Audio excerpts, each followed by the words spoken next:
শাড়িটার লুকিংটা দেখবে, মানে কোন কালারটা তোমাদের যে কমতি লাগবে সেটা আমি মনে হয় বলতে পারবে না, বিকজ এক একটা কালার মানে বেছে বেছে করা হয়েছে। সো মানে সৌন্দর্য মানে ফুটিয়ে ফুটে ভরা একদম বলতে পারো, ঠিক আছে।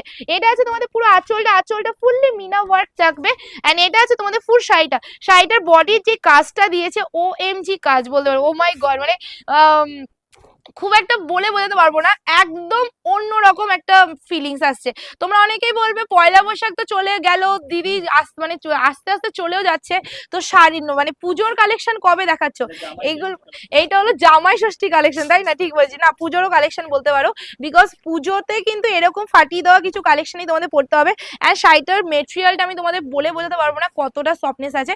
আচ্ছা এবার বলে দিচ্ছি, তোমরা অনেকেই বলবে তুমি তো শুধু ভিডিওতেই দেখাও, তুমি তো বুকিং নিতেই পারো না, তোমরা তো রিপ্লাই করো না। দেখো রিপ্লাই অবশ্যই করা হচ্ছে, নাহলে এত শাড়ি সোল্ডটা